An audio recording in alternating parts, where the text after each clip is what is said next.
એક ડ્રાઈવર બન્યો કુખ્યાત રીઢો ચોર, જેમાં આજથી થોડાક સમય પહેલા રાજકોટમાં 120 કિલો જે ચાંદીની ચોરીનો બનાવ સામે આવ્યો હતો, જેમાં સિલ્વર શક્તિ નામની પેઢીમાંથી આ સામાન્ય ડ્રાઈવર દ્વારા ચોરીની ઘટનાને અંજામ આપવામાં આવ્યો. જો કે આ મામલામાં અમદાવાદ ક્રાઇમ બ્રાન્ચ તપાસમાં જોડાઈ. ઘટના એવી હતી કે આ જે મુખ્ય આરોપી છે મુકેશ પ્રજાપતિ, તેને એક ટીપ મળી હતી કે જે રાજકોટ ખાતે શક્તિ સિલ્વર નામની જે પેઢી આવેલી છે ત્યાં જોબ વર્ક માટે અલગ અલગ ચાંદીની વસ્તુઓ આવેલી છે, દાગીનાઓ આવેલા છે. જે બાદ આ સમગ્ર મામલાને લઈને આ રાત્રિ દરમિયાન જાળી તોડીને મુકેશ પોતાના સાગરીતો સાથે પ્રવેશે છે ને અંદાજિત 120 કિલો ચાંદીના દાગીના. અત્યારે તમે અંદાજો લગાવી શકો છો કે 1 કિલો ચાંદીનો ભાવ ચાલી રહ્યો છે 2,80,000. તેવી રીતે 120 કિલો એટલે કે કરોડ રૂપિયાનો મુદ્દામાલ છે તે આ ઘટનામાં ચોરીને અંજામ આપે છે. અને ત્યારબાદ આ સમગ્ર ઘટનાને અંજામ આપ્યા બાદ રાજકોટ પોલીસ તપાસમાં જોડાઈ હતી. ત્યાર પછી અમદાવાદ ક્રાઇમ બ્રાન્ચને હ્યુમન ઇન્ટેલિજન્સ અને ટેકનિકલ એનાલિસિસના આધારે માહિતી મળે છે કે જે આ મુકેશ પ્રજાપતિ છે તેનો મામાનો દીકરો પ્રદીપ પ્રજાપતિ, જે અમદાવાદના એસટી બસ સ્ટોપ પાસે જે દુકાનો મોબાઈલ આવેલી છે ત્યાં નોકરી કરે છે અને તેની પાસે 40 કિલો જેટલી ચાંદી, આ જે ઘરફોડ ચોરી થઈ છે તેમાંથી મુદ્દામાલ 40 કિલો તેની પાસે પડ્યો છે. જે બાતમીના આધારે અમદાવાદ ક્રાઇમ બ્રાન્ચના જે અધિકારીઓ છે તેઓ દરોડા પાડે છે અને આ જે પ્રદીપ પ્રજાપતિ નામનો આરોપી છે તેને પકડી પાડવામાં આવે છે. તેની સઘન પૂછપરછ કરવામાં આવે છે, જેમાં તેના પાસેથી જે અલગ અલગ ચાંદીની વસ્તુઓ છે તે મળી આવી છે. ત્યારે આ મામલાને લઈને હવે અમદાવાદ ક્રાઇમ બ્રાન્ચે વધુ તપાસ પણ હાથ ધરી છે કે આ જે 80 કિલો મુદ્દામાલ સાથે હજી પણ આરોપી જે મુખ્ય છે તે ફરાર ચાલી રહ્યો છે. ને આ સમગ્ર ઘટનામાં મુકેશ પ્રજાપતિને શોધવા માટે Rajkot crime branch, Ahmedabad crime બ્રાન્ચની સાથે હવે અલગ અલગ જે તપાસ એજન્સીઓ છે તે પણ તપાસમાં જોડે છે, કેમ કે આ ખૂબ ગંભીર મામલો છે. આ સમગ્ર ઘટનાને લઈને શું કહી રહ્યા છે અમદાવાદના ક્રાઇમ બ્રાન્ચના એસીપી ભરત પટેલ, તેમને સાંભળો. રાજકોટ શહેર ખાતે 3 અને 4 ફેબ્રુઆરીની રાત્રિએ શક્તિ સિલ્વર નામના જે સિલ્વરનું જે વેપાર કરે છે વેપારીના ત્યાં એક ગરફોડ થયેલી અને એ ગરફોડમાં 130 થી 140 કિલો જેટલી ચાંદીના દાગીના ચોરાયેલા હતા. બી ડિવિઝન પોલીસ સ્ટેશનમાં બનાવ અંગે રાજકોટ શહેર ખાતે ગુનો નોંધવામાં આવેલો હતો અને ત્યારબાદ આ જે પ્રકારે ચાંદીની મોટા પ્રમાણમાં જે ચોરી થયેલી હતી એ તમામ માધ્યમથી ક્રાઇમ બ્રાન્ચને જાણ મળેલી અને ઉચ્ચ અધિકારી તરફથી સૂચના મળેલી કે આ જે ગુનાને અંજામ આપ્યો છે આરોપીઓ અમદાવાદ શહેરના પણ હોઈ શકે અથવા તો સંકળાયેલા પણ હોઈ શકે, તો એ બાબતે તપાસ કરવી. આ અર્થે ક્રાઇમ બ્રાન્ચની કુલ 4 ટીમ કામ લાગેલી હતી અને અલગ અલગ ડેટા, જે જૂનો ડેટા છે એ અથવા તો હાલમાં જે છેલ્લે પકડાયેલા, જામીન ઉપર છૂટેલા, આ જ પ્રકારની એમોથી કામ કરતા આરોપીઓની એક નોટ તૈયાર કરવામાં આવેલી. અને મીનવાઇલ 2 દિવસ અગાઉ એક ઇન્ફોર્મેશન મળેલી કે જે રાજકોટમાં જે શક્તિ સિલ્વર ત્યાંથી જે 130 કિલો ચાંદીની ચોરી થયેલી છે ચાંદીના દાગીનાની, એ પૈકીની અમુક જથ્થો અમદાવાદ ખાતે આવેલો છે અને ગીતા મંદિર પાસે એક મોબાઈલ શોપમાં મોબાઈલ રિપેરિંગનું કામ કરતા પ્રદીપ પ્રજાપતિ નામના વ્યક્તિ પાસે જથ્થો છે. આ જે માહિતી છે એની ખરાઈ કરવામાં આવી અને ખરાઈ કર્યા બાદ પ્રદીપ પ્રજાપતિને જ્યારે એની આ બાબતે બોલાવીને પૂછપરછ કરવામાં આવી ત્યારે એની પાસેથી કુલ આ જે ગુનામાં ચોરી થયેલો મુદ્દામાલ પૈકી 40 કિલો મુદ્દામાલ અમને જે તે પરિસ્થિતિમાં મળેલો છે, જે આ ગુનાના કામે કબજે કરવામાં આવેલો છે. આ જે સમગ્ર બનાવ જે છે એ 3 અને 4ની રાત્રિએ રાજકોટ ખાતે બનેલો અને આનો જે મુખ્ય સૂત્રધાર જે છે આ ગુનાનો એ છે મુકેશ રામારામ પ્રજાપતિ, જે પ્રદીપ પ્રજાપતિનો મામાનો દીકરો થાય છે. અને આ જે મુકેશ પ્રજાપતિ છે એ હાલ તરસાલી વડોદરા ખાતે રહે છે અને અગાઉ ઈસનપુર પોલીસ સ્ટેશનમાં એક ઘરફોડ ચોરીમાં પણ એની ધરપકડ થયેલી હતી. મુકેશ પ્રજાપતિ પાસે આ ગુનામાં જે ચોરીમાં ગયેલો મુદ્દામાલ છે બાકીનો એની પાસે પણ છે. એ બાબતેની તપાસ તજવીજ હાથ ચાલી રહેલી છે. પ્રદીપ પ્રજાપતિ છે મૂળ, અને આ મુકેશ પ્રજાપતિ મૂળ સિરોહી રાજસ્થાનના છે, સિરોહી પ્રોપર ટાઉનના, અને હાલ યમુનાનગર નરોડા ખાતે રહે છે.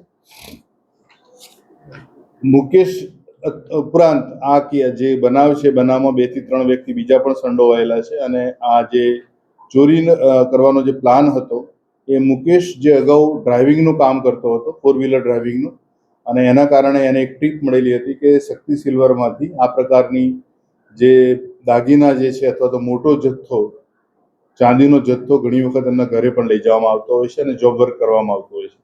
અને એ બાતમી આધારે, એ મળેલી ટીપ આધારે આ મુકેશે આ ગુનાને અંજામ આપ્યો હતો અને એની સાથેના સાગરીતોએ.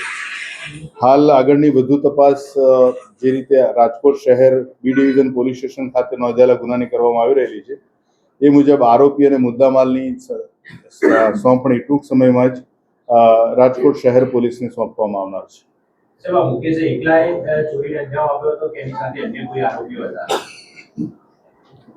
મુકેશ અને જે મળેલી ટીપ મુજબ એના ઉપરાંત 2 થી 3 જણા એની સાથે સામેલ છે અને એ લોકો રાજકોટ ખાતે આ ગુનાને અંજામ આપ્યા બાદ એ સમગ્ર મુદ્દામાલ અમદાવાદ લાવવામાં આવેલો અને અમદાવાદથી પણ જે 40 કિલો પ્રદીપને રાખવા આપેલો હતો એ થોડા સમય પૂરતો એ રાખવાનો છે એની પાસે, અને બાકીનો જે 80 કિલો મુદ્દામાલ છે એ પણ એમણે રાખેલો અમદાવાદમાં. પણ ત્યારબાદ જે પ્રકારે પ્રાથમિક માહિતી મળેલી છે એ મુજબ એ માલ પણ એમણે, જેમ કે અત્યારે મુકેશનું કોઈ લોકેશન નથી, હાલ એની તપાસ તજવીજ ચાલુ છે, તે સાથે મુદ્દામાલ પણ એના પૂરતી માહિતી સીમિત છે કે હાલ એ મુદ્દામાલ મુકેશે ક્યાં સંતાડેલો છે. પ્રદીપને ખ્યાલ હતો કે આ મુદ્દામાલ ચોરીનો હતો, એને કહીને ખબર હતી? આજે મુકેશ જે મામારામ પ્રજાપતિ જે છે એ પ્રદીપના મામાનો દીકરો થાય છે અને એણે જે પ્રકારે આ ચોરીનો મુદ્દામાલ જે આપ્યો એને ખબર હતી કે આ ક્યાં કાંડ કરીને આવીને લઈને આવેલો છે, કારણ કે આટલો જથ્થો એક સામાન્ય ડ્રાઇવિંગ કરનારા વ્યક્તિ પાસે ન હોઈ શકે. સાહેબ, એને કોઈ અગાઉ રેકી કરી હતી ત્યાં સત્ય જે જ્વેલર્સ ત્યાં ગયો હોય, અગાઉ રેકી કરી હોય, અન્ય લોકોનો સંપર્ક કેવી રીતે કર્યો છે જેની સાથે ચોરીમાં હાજર હતા? આજે હાલ પકડાયેલો આરોપી જે છે જેની પાસેથી 40 કિલો ચાંદીના દાગીના રિકવર કરવામાં આવેલા છે એ રાજકોટ ખાતે ગયેલ હોવાનું જણાતું નથી, પણ એણે મુદ્દામાલ રાખ્યો છે ચોરીનો. અને મુકેશને જે ટીપ મળી હતી સિલ્વર પેલેસની, એ મુકેશની ધરપકડ બાદ બાકીના કેટલા અને કેવી રીતે એમને ટીપ મળી અને રાજકોટ ખાતે જઈને કેવી રીતે એમણે ગુનાને અંજામ આપ્યો એ વધુ માહિતી મળશે.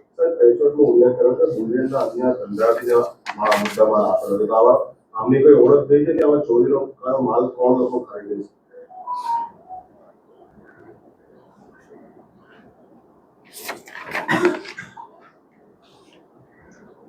આ જે બાકીના જે 80 કિલો જે મુદ્દામાલ બાકી છે રિકવર કરવાનો, 80 થી 90 કિલો મુદ્દામાલ, એ મુદ્દામાલ મુકેશે અમદાવાદ છોડતા પહેલા કોને આપેલો છે એ દિશામાં થોડી તપાસ ચાલુ છે અત્યારે. એટલે એ વિશે બહુ સ્પષ્ટ અત્યારે જ માહિતી આપી દેવાથી મુદ્દામાલ પણ સગે વગે થઈ શકે એમ છે અને આરોપીને પણ લાભ મળી શકે, એટલા માટે અત્યારે જાહેર નથી.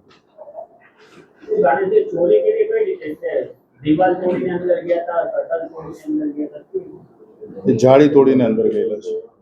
સાહેબ, આ પ્રદીપ શું કરવાનો હતો? આ જે 40 કિલો જેટલી વસ્તુ મળી આવી છે એ ક્યાં લઈ જવાનો હતો કે પછી કોઈ સૂચના આ મુખ્ય આરોપીની હતી ત્યારબાદ એ માન્ય સગી વગેરે કરવાનો હતો? શું હતી? પ્રદીપને મુકેશે આ 40 કિલો ચાંદીના દાગીના જે આપેલા સંતાડીને રાખવા માટે, એટલે જ્યાં સુધી આ જે સમગ્ર જે પ્રકારે મોટા જથ્થાની ચોરી થયેલી છે એટલે તમામ રાજ્ય, શહેર અને તમામ શાખાઓ જે છે પોલીસ વિભાગની એ તપાસમાં સુમો મોટો રીતે જોડાઈ શકે. ઘણી બધી માહિતી મળે તો જે તે તપાસ કરનાર એકમને પણ આપી શકે માહિતી.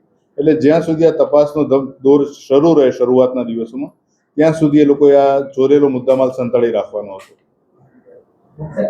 પ્રદીપ સુધી પોલીસ કેવી રીતે પહોંચી?